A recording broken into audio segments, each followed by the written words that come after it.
Okay, so it's now 3 p.m. Probably I'll give it one more minute before we officially start. Just getting. We'll just allow some more members to log in before we officially start. Mike, Lynn, probably let's just give more members time to log in.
More members are joining and logging in. We'll be starting in a while. I believe all of our speakers and panel members have also logged in. So, okay, let's start. Okay. So yes, so good afternoon, everyone, fellow FINEX members and guests. This is our actually our fourth webinar for FINEX since the ECQ. I'm happy to know and share that we have nearly 250 attendees today who have registered for this webinar, the most attendees since we started this webinar series for FINEX. I am Mark Goriseta, Vice Chairman of the ICT Committee of FINEX. I'm also the Managing Partner of a law firm called Goriseta, Africa, Cauton, and Saavedra. Okay. I'll be your MC for today's webinar presented to you by the ICT Committee entitled Digital Payments, Cashless Society in Times of a Pandemic. Before we start, I would like to invite everybody for a short prayer to be followed by the Philippine National Anthem. Okay, let's put ourselves in the presence of God, in the name of the Father, and the Son, and the Holy Spirit. Amen. Father God, we thank you for gathering us all here today. Bless our three speakers for today, that they may share their knowledge and expertise in digital payments so we can apply it to our daily lives under this new circumstance. We seek your protection for all of us and our families from COVID-19. We relentlessly pray that this pandemic may soon come to an end. All praise and thanksgiving to you, O God, in the loving name of your Son, Jesus Christ, we pray, amen. The next part of the program is the Philippine National Anthem. Mike, Lynn.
Hello.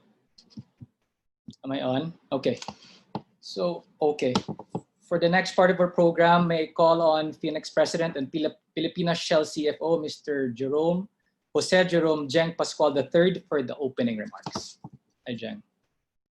Thank you very much, Mark. Good afternoon, FINEX members and guests. As Mark said, this is our FINEX webinar on digital payments. So welcome. It is sponsored by the ICT Committee of the Financial Executives Institute of the Philippines. We are currently on our 7th week of enhanced community quarantine, and I bet most of you, including myself, have not touched our wallets or purses more than a couple of times, if at all, the past number of weeks. And perhaps one reason is that there is, well, no money in our wallets, maybe just like me, or because there are other reasons why you no longer need to touch your wallet. And we are now instead focusing at our computers or mobile phones, ordering groceries, farm produce, ready-to-eat meals, purified water, and other essentials, and paying via bank transfers using mobile banking apps, e-wallets, and/or payment gateways. The ECQ has essentially accelerated the inevitable and has shifted us away from the old paradigm of physical payment transactions, whether by cash, check, or credit card. And whatever fears there were about the security of online transactions are now slowly disappearing with the further developments in encryption and the advent of blockchain authentication. We talk about the new normal. Digital payments will be part of it. Businesses that are able to adapt early will have a head start in achieving world-class performance because they will be faster. We have an exciting lineup of distinguished speakers today whose companies form the backbone of digital payments. So please stay tuned, ask your questions, and I will now turn you back over to Mark. Thank you, Jeng. Again, we're so, Jeng, Ray and I were so happy with a very good turnout today. It is a record-breaking turnout, and we hope that this will continue for the webinar series of FINEX. Actually, to be honest, Ray Lugtu, the chairman of ICT committee, and Jeng, of our president, we have organized and we already decided to have this panel or this topic even prior to the ECQ or even prior to this pandemic, since e-wallets or digital payments, cashless society was already prevailing even prior to the ECQ, more so now. So I guess let's go right to it. Each speaker for today will have around 10 to 15 minutes to present. Then we will have a Q&A or an open forum right after when all of the speakers present. If you check your Zoom, on the lower portion of your Zoom, there's a Q&A tab wherein you can ask your questions, and our tech people will be able to filter your questions and share it with our moderator, Ray, for Ray to ask our speakers or panelists during the open forum. Okay, so for this afternoon, our first speaker is Mr. Paulo Atzola. Paulo is currently the Managing Director and Chief Operating Officer of PayMaya Philippines, the digital payments arm of Voyager Innovations. He graduated with a degree in International Relations at the London School of Economics. Prior to joining PayMaya, he was the Managing Director for Rocket Internet AG, where he was responsible for financial technology. Please all welcome Mr. Paulo Atzola. Paulo. Thank you, Mark. Thanks for the introduction, really appreciate it. Now, before I dive into the presentation slides, I wanted to first talk about the three most important developments that I'm seeing in the market now. Firstly, it's around companies and enterprises in the market. So what are we seeing from companies? We're seeing some sectors that are doing very well, namely, of course, pharmaceuticals, parts of retail, grocery, and a few other bright spots. And of course, we're seeing others that are suffering quite significantly. And that, of course, includes travel-related airlines, of course, and other type of discretionary spending that has suffered a lot over the last month plus. Now, the benefit, however, of what I've seen, if there's any silver lining to what's happened over the last few weeks, is that this has really meant that enterprises, companies of all sizes have had to, have been forced to accelerate the pace of transformation. And this is not just digital transformation, it's efficiency in every single part of their company. So those who didn't want to hear about anything other than cash or checks to make their payments and to receive payments from their customers really jumped on the bandwagon. And those who were already embracing digital and those who are really embracing already non-cash payments have taken it to another level. And I'll get into a little more of it through the slides.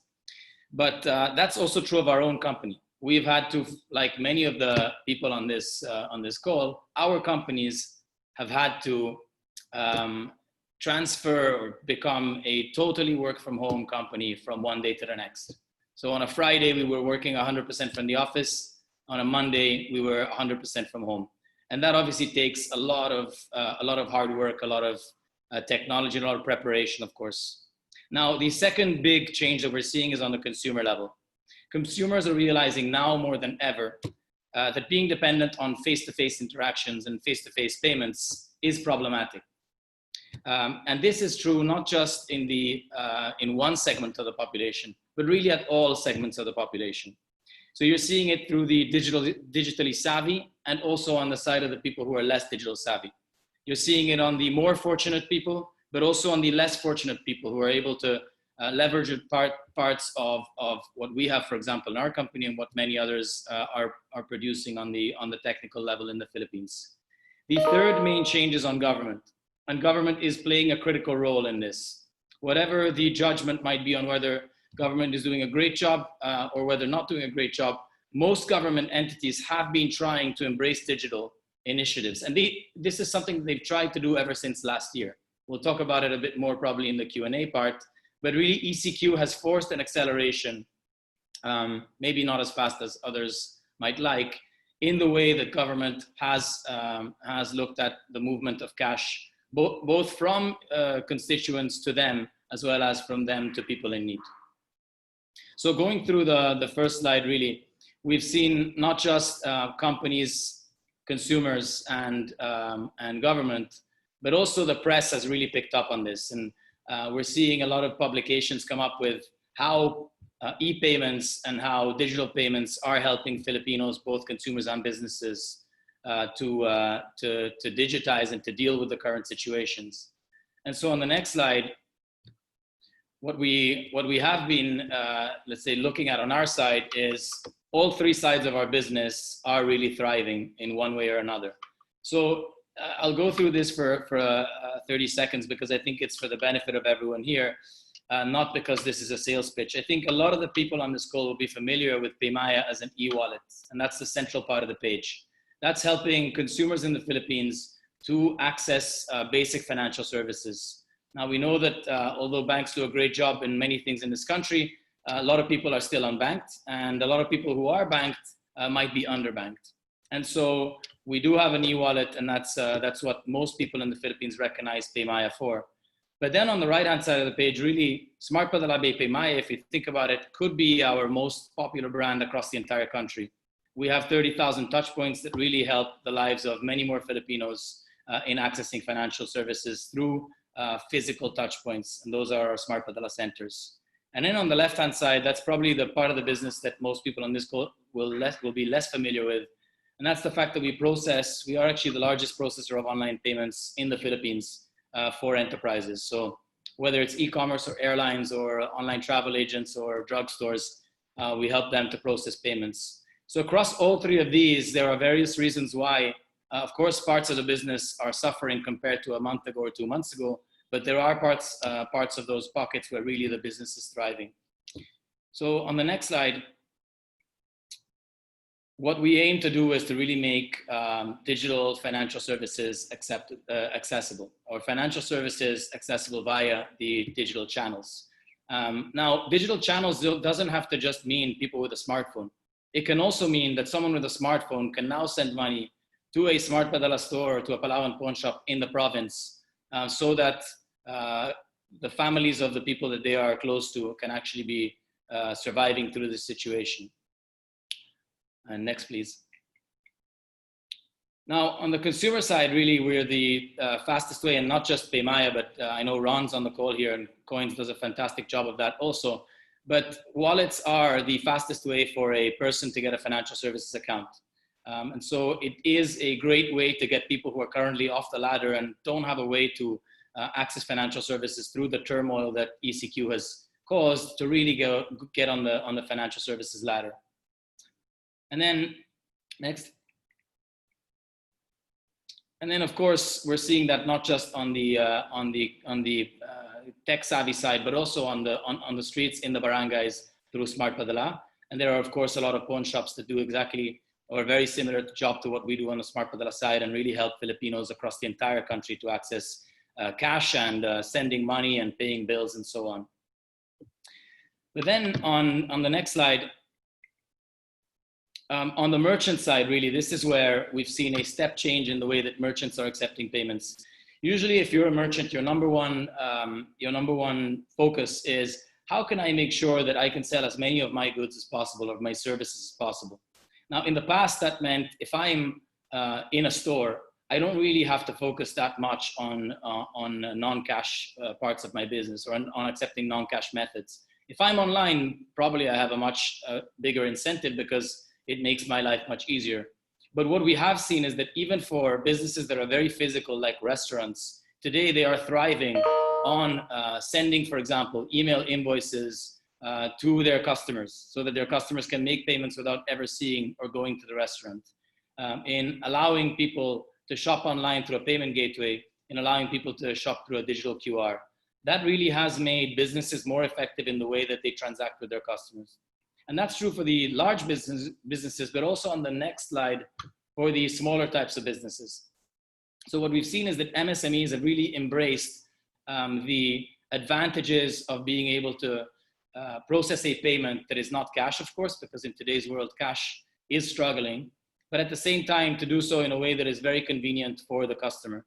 So we take a very open architecture approach at PayMaya, where it doesn't really matter if you are a PayMaya customer, a Visa, MasterCard holder, or even a WeChat or Alipay customer. For us, we can accept payments from anyone out there, regardless of their payment method. And then on the next slide, what we've seen is that it's true of both the enterprise side, of the MSME side, but also of the professionals. So we've been working with hospitals like De Los Santos, like Makati Medical, and many others, to enable their doctors to accept payments digitally. So doctors were always a very hard nut to crack for us, because a lot of people are already there at the doctors. The doctors don't necessarily want to accept payments in any other form than cash for whatever reason is important to them. But at this point, we're actually seeing that telemedicine requires a payment to be made online. There is no way to pay in cash for a telemedicine patient. And that's why the ability for a telemedicine doctor to accept payments from a customer, whether it's a Visa, MasterCard, again, any type of payment method, or a PayMaya wallet, we've made that enabled for them, and it's really thrived over the last few weeks. Sadly, because it means that a lot of people are getting sick, but also at least they're getting the kind of help that they needed, and the doctors can get paid for it and get livelihood also. So then on the next slide, again, what I was mentioning earlier is that government is really trying to embrace it as much as possible. In the past, government was very, very much looking at how can we make sure that everyone can pay as easily as possible their taxes, for example, or their contributions and whatever else the government is receiving from people. But now what's happened is that the government has used platforms like PayMaya to disperse cash assistance and benefits to people. So we've partnered with cities, LGUs across the country, with the DSWD, and with SSS to enable that payment to people. And that Of course, with cash, that would not be possible because it would make the whole endeavor much more difficult. Now, with the fact that the government can access platforms like PayMaya and like others, the disbursement of cash assistance and benefits to people is greatly enabled. So I think that's all I have on my side. Let's check if there's one more slide. I apologize, I don't remember. But yeah, actually there's one more, which is the ability to really, what have we done in order to educate our customers? One of the big challenges that companies like ours, including I'm sure with Martha and with Ron have, is the education. You might have a product that's in market. You might have the ability to provide a great service and a great product to customers, but they need to know about it. And it's quite challenging sometimes to educate customers about financial literacy and about the kind of products that we have. So what we have seen is that how-to videos, our chatbot, which we've enhanced over the last few weeks to make it as personable and as accurate as possible, as well as other relevant use case features like sending money, buying load, purchasing online, and others, are what we've really tried to do and educate the market on. So we've seen a lot more people become not just users of a single product within the platform. So for example, people who were using just airtime loads to buy airtime for their phone are now also using the platform to send money to their families in the province. So it has really rounded off the offering that we have and the kind of financial literacy that customers are getting from us. And then finally, on the last slide, really, it's really there's a lot that we can bring to the country on all segments of the population. But in the current situation, financial inclusion is more important than it has ever been. And we are working with both the government as well as with NGOs to make sure that we can provide people who are really in need with what they with livelihood and with money for them to go through this period. So that's it. If there are any questions, I guess through the Q&A. Thank you.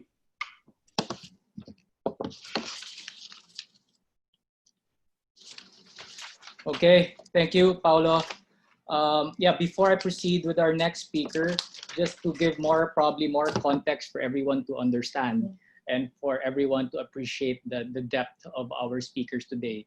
In the Philippines, just while Paulo mentioned that in PayMaya, they have probably 3 segments: an e-wallet, the smart padala, which is the remittance, and the enterprise, which is with respect to the merchant acquirers.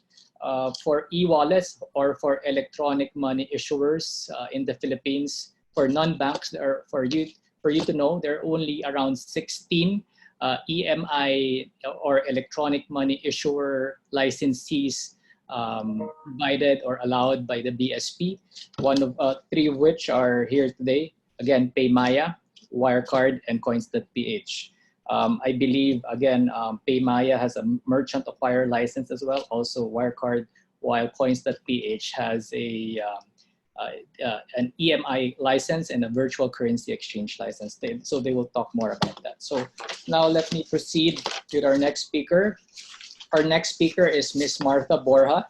Martha is the General Manager of Wirecard, one of the world's fastest growing financial commerce digital platforms headquartered in Germany. A seasoned banker, Martha has worked for various financial institutions such as Bank of America, ABN AMRO Bank, and Citibank over the past 20 years. In her current position, Martha spearheads the growth of Wirecard in the Philippines through her deep expertise in payments, banking, and finance. Prior to joining Wirecard in 2018, Martha spent 14 years in Citibank's consumer business, most recently as the Senior Vice President for Credit Payment Products, looking after the credit cards issuing and acceptance business. Welcome, Martha. You can proceed now. For that, Mark. Good afternoon to my fellow speakers, Paulo and Ron, and to everyone tuned in. Before I begin, please allow me to express my deepest hope that you and your family members, your business colleagues, are all healthy and safe. I'd like to talk about the rise of e-commerce and the cashless society. Hope the slide is ready as well. Okay. As I speak here today, an estimated 2.6 billion people, a third of the world's population, are living under some kind of lockdown. In the Philippines, we are among the 57 million people who are under the enhanced community quarantine, which affects more than half of our population. And we already know that this short-term drop in activity for economies under lockdown will be severe. Retail, especially non-essential spend, entertainment, travel, transportation, and tourism are hit the hardest. However, we are also seeing double to triple digit growth in non-travel, e-commerce, remote ordering, low-value contactless payments, and even telemedicine. While it is still early to assess the severity of the impact of COVID-19, it will definitely change the way we function permanently, how we consume, how we learn, how we work, and how we socialize and communicate. We are all living through a pandemic that will change our lives forever. And just this week, as my experience, FMCGs have started to distribute their products directly to communities and associations. Farmers from Benguet or fishermen from Gensan are already reaching out to consumers to move their produce. Our parents who would typically go to the bank to transact are now forced to pay their bills online. Even businesses who are used to issuing check payments to suppliers have started to transfer payments online instead. And with consumers and businesses adapting to unprecedented disruptions to daily habits due to the pandemic, they have embraced new ways of doing things. And when you are forced to do things differently, inevitably new habits begin to form. Digital payments, which evolved out of convenience, has now become a necessity. And because of these changes, COVID-19 will accelerate the trend towards a cash-light society. So let's take a look at some statistics on the next slide.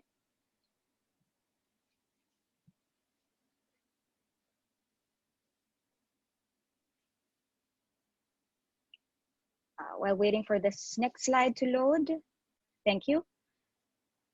So in 2013, only 1% of payments in the Philippines by volume were digital. Fast forward to 2018, the share of digital payments went up to 10%.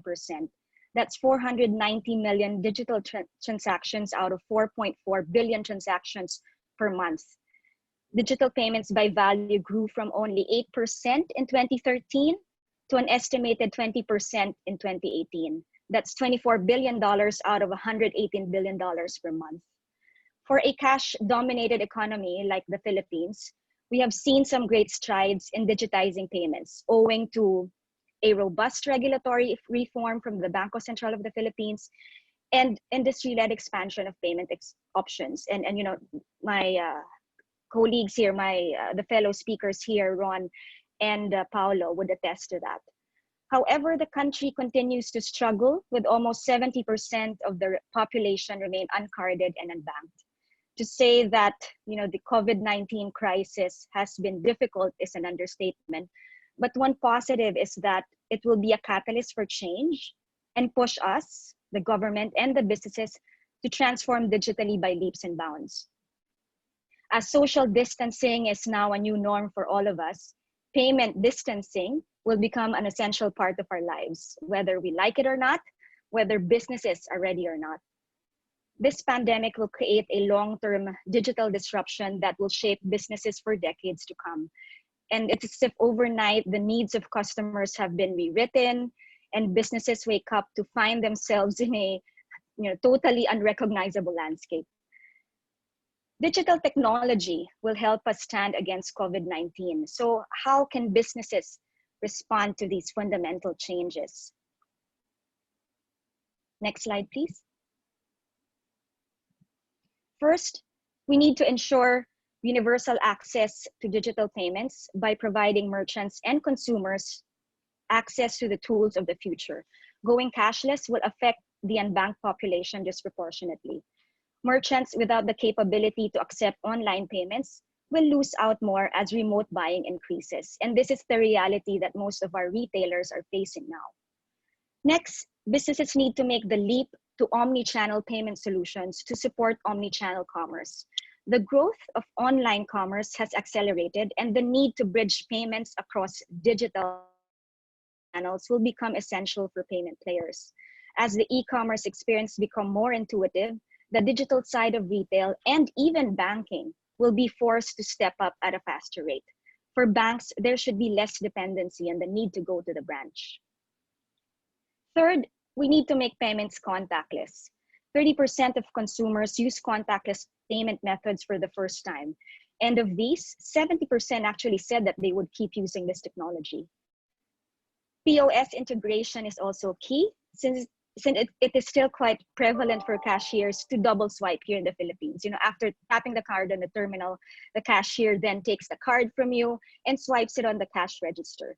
And not to mention the incessant need to staple the charge slip to the official receipt. So these things need to change. Businesses should also look into expanding digital wallet solutions beyond just payments, enabling wallets to offer other features such as digital IDs and transaction monitoring and reporting will promote growth.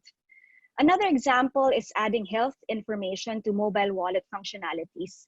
Such solutions can be used to monitor and guide usage, including enabled checkouts, say for elderly customers at certain times, or facilitating restricted shopping times to limit crowds. Lastly, and more importantly, we need to embrace digitalization. This pandemic has disrupted the way financial institutions conduct business, the way employees do their work, and the way consumers manage their finances. In the post-COVID-19 economy, being digital is no longer optional. How organizations respond to the need for digital transformation will define who will succeed and thrive post-COVID-19. So how can Wirecard help? Wirecard, as a global innovation leader in payment solutions and acceptance, is committed to supporting businesses and consumers during the COVID-19 crisis. In Germany, we announced the launch of the Innovation for Now initiative to support businesses of all sizes and industries by offering a range of low-cost solutions for affected merchants that want to implement digital solutions quickly and easily.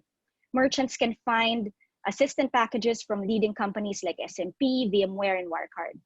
In APAC, similarly, we also launched our support package for the Philippine market, where we introduced Pay by Link to our merchants and partners to allow them to continue their businesses online, even when their physical shops are closed. Merchants who only have brick and mortar stores now have the ability to reach their customers during the crisis. The response has been overwhelming, seeing that many businesses do not have any online presence at all. Lastly, Wirecard's retail banking, cash management, and mobile banking solutions can help financial institutions, fintech companies, pawn shops, currency exchange houses future-proof their businesses and provide a seamless and frictionless experience for their customers. To summarize, the pandemic is changing the world. Sorry, let me correct myself. The world has already changed. Consumer spending and payment habits have and are continuing to evolve.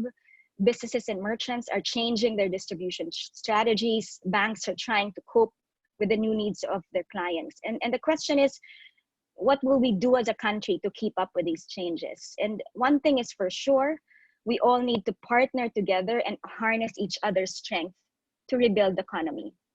These are extremely challenging but exciting times, and we at Wirecard is committed to shape the future of digital payment and banking in the Philippines. That's all I have. Thank you.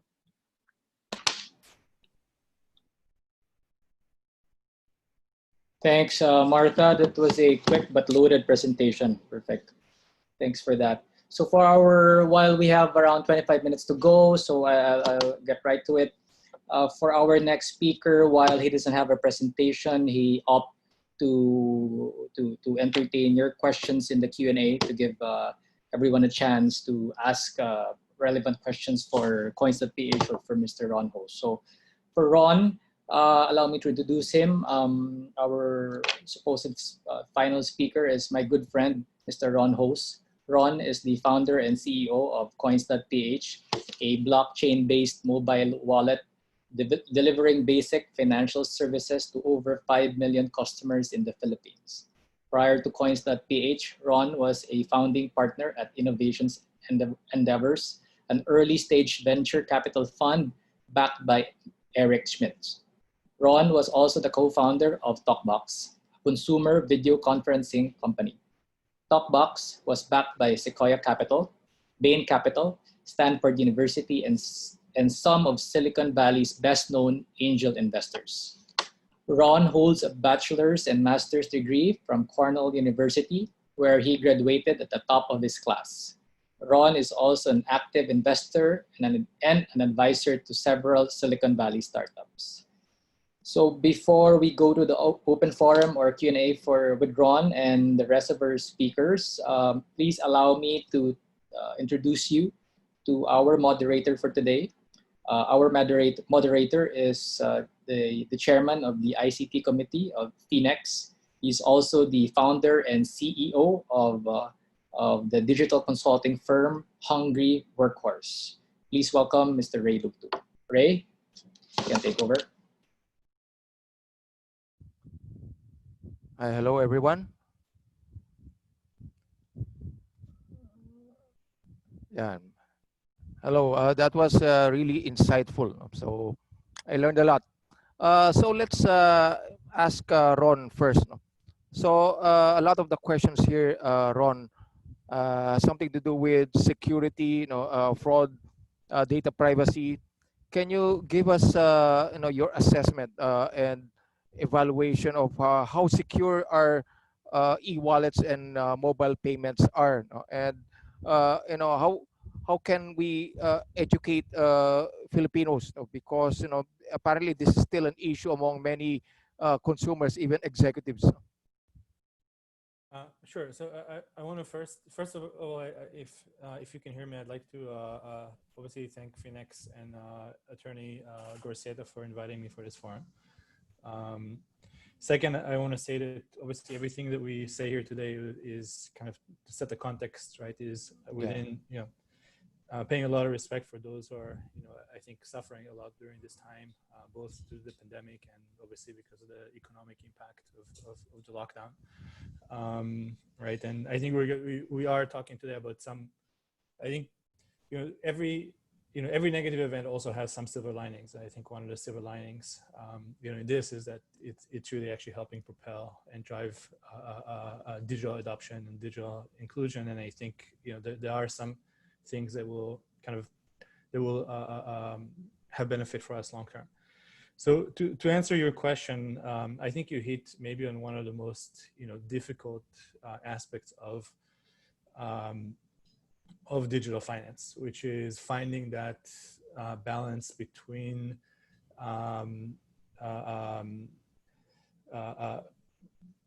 growing usage of these services, right, and balancing that with customer protection and ensuring that consumers are staying safe. And that is, through the years, has been I think has been one of the greatest challenges that we've worked on at Coins, right?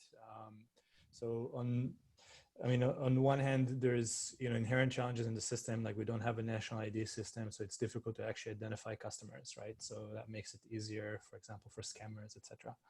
And on the other hand, we're dealing with a customer base that doesn't always have the pre-existing knowledge, the experience of using these type of products. I'd say from our experience, we haven't actually seen any major security breaches so far on any of the digital wallets in the Philippines. But what we are seeing a lot is customers being manipulated out of their funds. So various types of scams. Sometimes it's investment scams where people convince consumers that if they send money, they will get a quick return. Sometimes customers are coerced to give the credentials to their accounts. And we've built various mechanisms to protect consumers. So even when they make a mistake, it's harder for those scammers to actually move funds out of those accounts. But it remains, I think it remains one of the core themes that we are focused on. Okay, thanks, Ron. Some more questions to you. So Coins.Ph has positioned itself as a blockchain blockchain enabler, and for a time you were also communicating about Bitcoin wallets. How do you foresee the progress of blockchain and Bitcoin with the adoption of e-wallets? will blockchain again become a hype, or is it going to really help the financial community?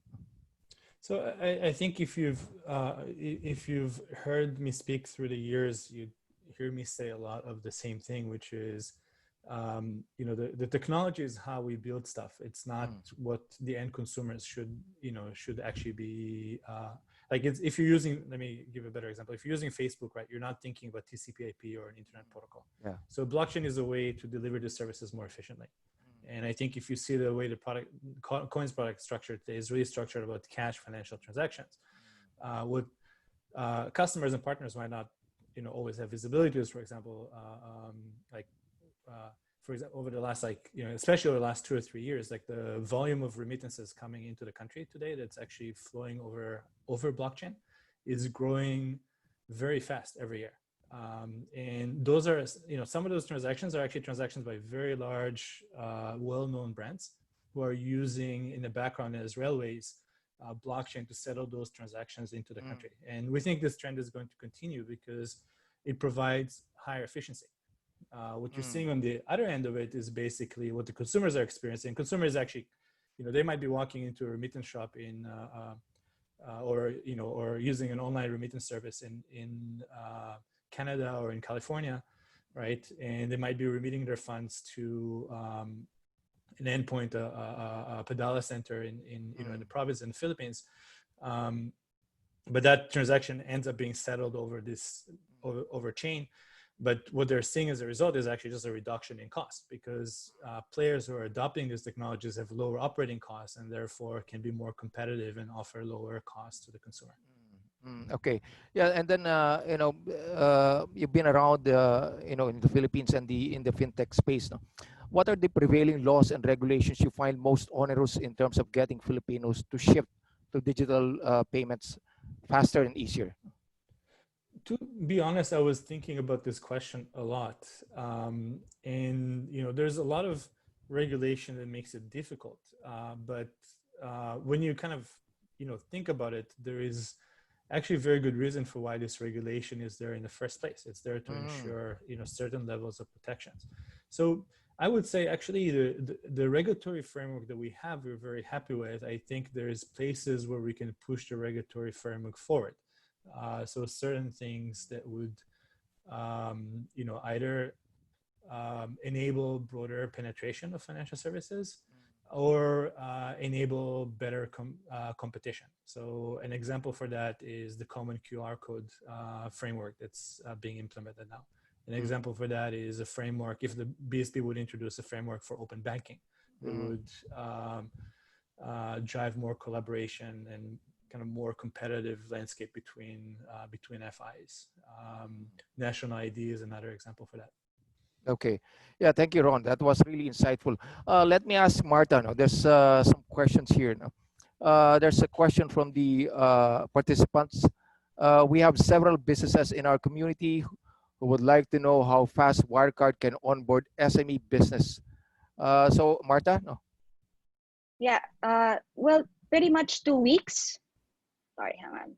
So that's pretty much 2 weeks for us. We do have to comply with the central bank's onboarding requirements, so that's pretty standard. But we are able to process accreditations or applications in 2 weeks. Okay. Okay, very good. And then let me ask you, in one of your slides, what caught my attention is that there's still physical touch points, in Philippines. After the COVID crisis, what do you think will evolve? Will physical touch points disappear? How will it evolve? Definitely, online will accelerate much faster. More than how we've seen in the last 3 to 5 years, but that we will go back to normal. I think that's everyone's hope, that once we go back to normal, these touch points will continue to be there. But what would be, prevalent would be the shift towards people now being comfortable to payment distancing, or to, doing account opening online or applying for a loan online. All of these, new habits that would have to be formed will start to emerge. And that's why it's a question of whether, you know, the banks, the businesses, the retailers are actually prepared for that. But there are tools already available. Digital transformation is very much ripe in the country. So they have access to these tools already. Okay. So in that case, no, is there a role for our regulators to make this seamless? Does the regulator have a big role in the adoption of you know, most digital transactions? Actually, the government's, the BSP's platform is actually good enough. One thing that we are seeing that could improve is for businesses, SME, as you had mentioned, is the EORs. So electronic official receipts. So while there's a law that has been passed to actually allow and recognize electronic official receipts, businesses are still hesitant if BIR will actually recognize such receipts. So it's quite contradicting if you're paying online and yet having to send paper receipt to your suppliers, to your customers. So I think this is one thing that will also push digital payments, especially in the B2B segment. All right, right. That's good. Thanks, Martha. So Paolo, let's move on to you. So Sure. Paolo, you know, a few questions here. What's going to be the forecast of digital payment in the Philippines? You know, Martha showed some statistics, but what's your assessment? How much penetration is you know, e-wallet and digital payment going to be, especially nowadays? Paolo? So the Better Than Cash Alliance made a study about 8 years ago about how many payments in the Philippines are going through electronic means. And the total transaction value at the time was around in the single digits still. And in terms of transaction count, it was a single percent, so 1%. Now, last year, at the end of the year, the BSP unveiled a new study that the Better of Cash Alliance ran throughout 2018 and 2019, and mentioned that the target of the BSP of having 20% of electronic payments by 2020 had already been reached as of 2019. And so we are at a stage where the BSP has really set its sights even further than that. So it set its sights on targets of 30% and 50%, some of them informally, some of them on the record. And so we can expect a country like the Philippines to approach, probably within the next 5 years, anywhere between 30 and 50% of electronic payments.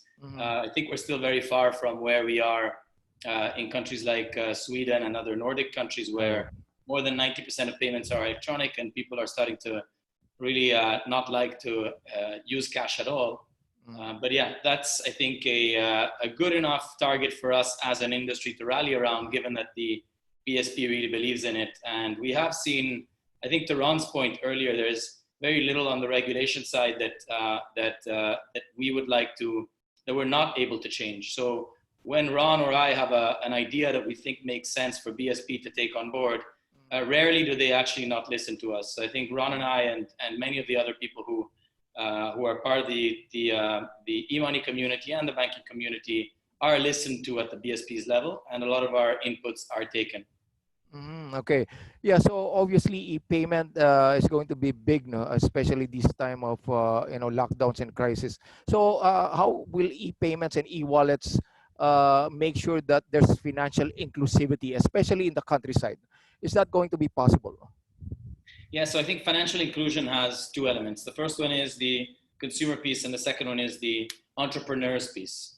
So on the consumer piece, really, I think it is already in full swing. We've seen this DSWD/LGU efforts in distributing cash not being able to happen unless there is a financial inclusion player out there helping out. And that's very true in today's world. And I think it'll be continuously, increasingly true over the next few years. But what people, I think, sometimes forget is that financial inclusion isn't just giving accounts to people. Financial inclusion is also making sure that entrepreneurs and small business owners are able to also participate in the digital financial economy.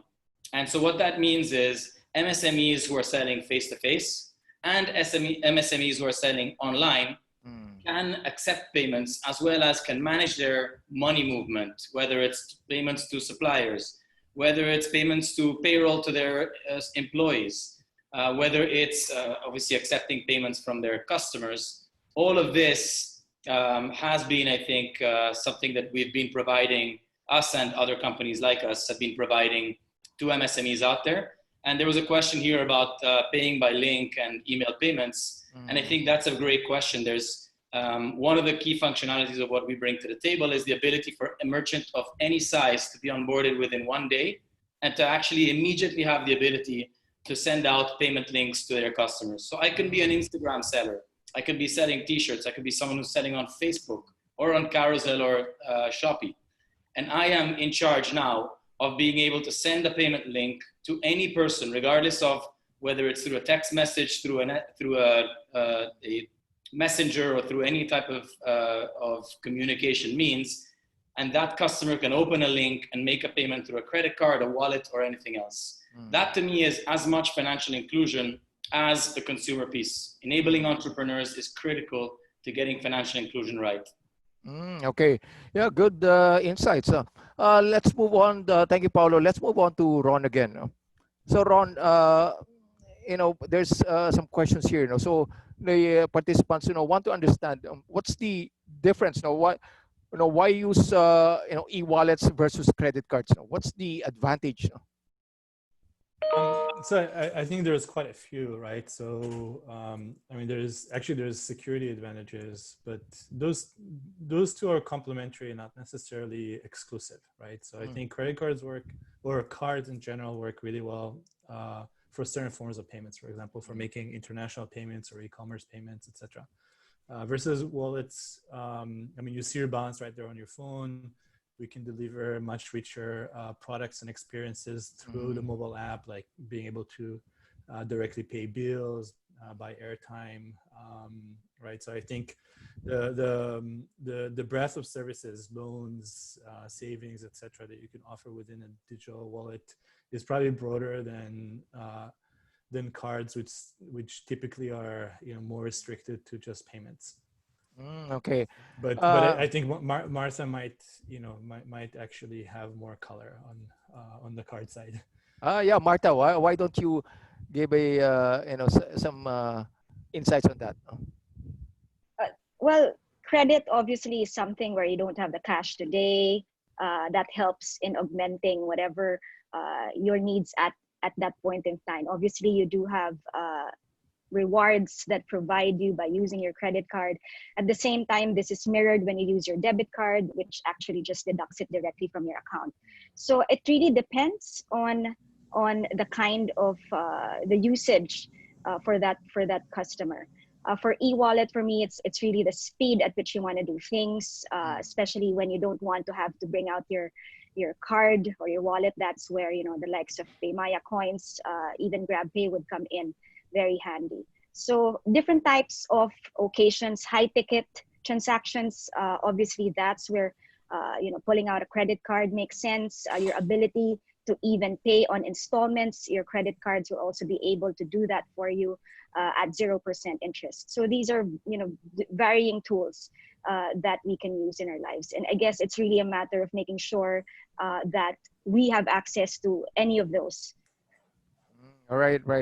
Okay, I'll give maybe a more tangible example, right? Yeah. So, for example, if I wanted to send funds to Paulo right now on an e-wallet, right, I can just put in his phone number and the amount, and the funds will actually get transmitted to Paulo almost immediately, right? Yeah. And the good thing with that, I don't have to actually exchange any credentials or give him anything that he might need to use. He might be able to use it and withdraw more funds from my account.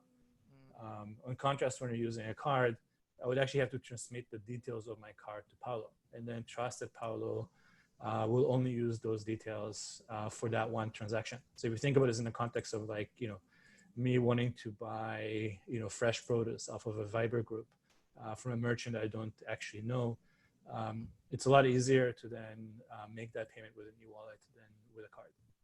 All right. Okay, so at this point, no, we're nearing our closure.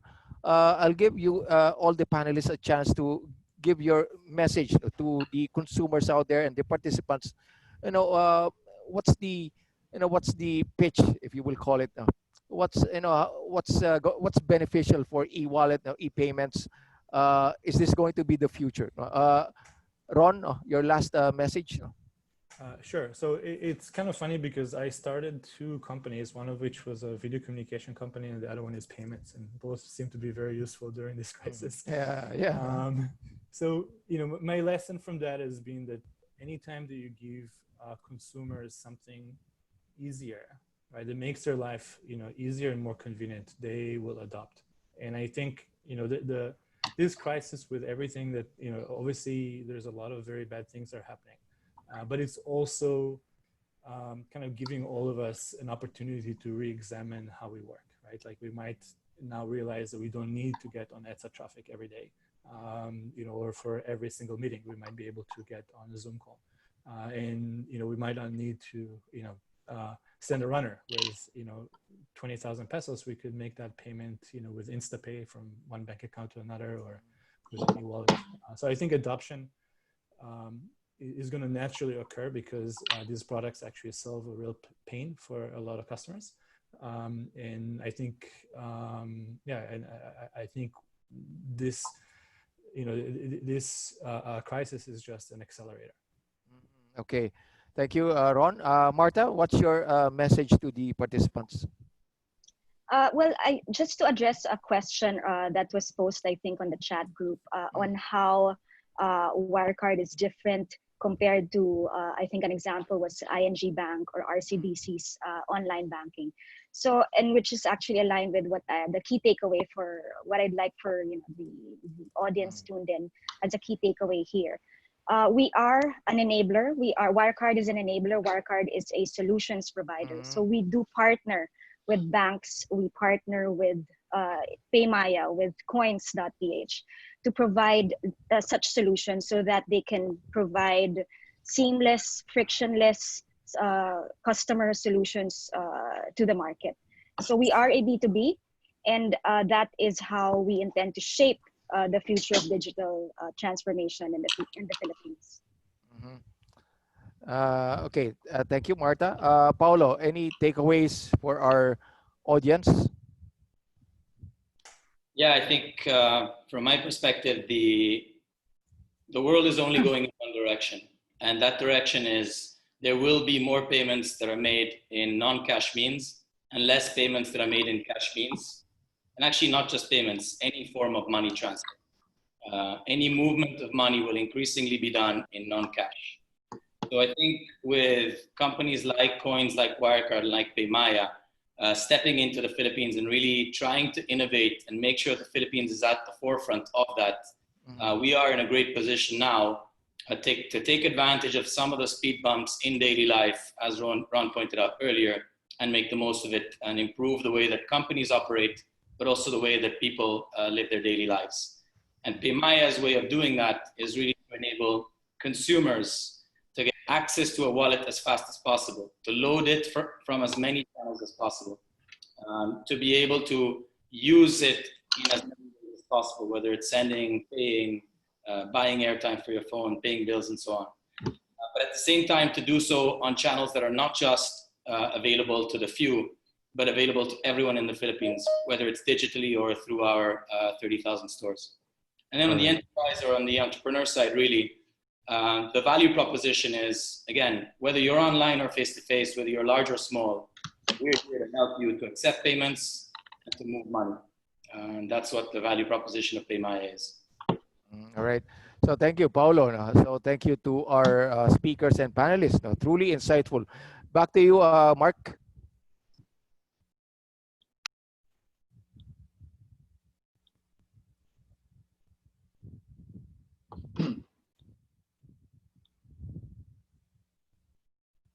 Hello.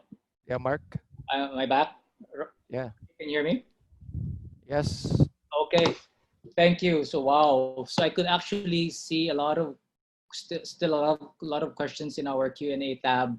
a lot of regulatory questions with respect to cybersecurity, data breaches, cyber phishing, hacking, digital banking. So probably Jeng and Ray, we could probably again invite Paolo, Ron, and Martha for another session for our next ICT webinar series.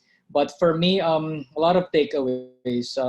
I have 2 pages of takeaways, but for me, my own takeaway from Paolo, I guess I learned that, for PayMaya, from Paolo, there's no other way but for us to really embrace, accept, and shift to digital payments, to a cashless society. Also, for Paolo, I got that, for us to fully achieve this financial inclusion, it should be from end to end, from the merchants, government, to the payment solutions provider, and as such. For Martha, good takeaways which we can use. Digital payments has really become a necessity, of course. Payments distancing, I haven't heard that, so that's a good one, Martha. So payments distancing will really become part of our lives. Also, from Ron, I guess, and from Paolo, and also from Martha, they admit, and I guess they acknowledge that the BSP is very open to new innovations, especially for these new fintech platforms as they promote financial inclusion. But I guess there are still room for improvement, such as regulations for QR code framework, for also for open banking framework, especially the national ID, which is the bidding for that is still ongoing, and the pending implementation of the electronic receipts to put everything together. But as a lawyer, I guess there are a lot of questions here on regulations for you to read up the remaining, 18, 17 days of the ECQ. You can read up on BSP Circular 649, 1003, 1049 to read up on relevant regulations pertaining to this business or industry. So with that, again, thank you. We'd like to invite again our speakers, Mr. Paulo Otsola from PayMaya, Ms. Martha Borja, General Manager of Wirecard, and Mr. Ron Hos, CEO and founder of Coins.Ph. For all the FINEX members, please join us again for our next webinar. I believe it's on May 6th, Wednesday, at 2:30 p.m. The topic will be capital markets. Our speakers for that day will be Commissioner Amatong of the SEC, Mr. Augusto Bengzon, CFO SVP of Ayala Land, Mr. Michael Ferrer, Director of ATR Asset Management Group. So with that, we end now at 4:03. Again, we'd like to thank everyone for joining us in this webinar, and have a pleasant afternoon. Thank you all. Thank you. Bye. Thank you very much, Thank you. Ron, Martha, and Paolo. Thanks, Thank- everyone. See you, FINEX members. Bye-bye.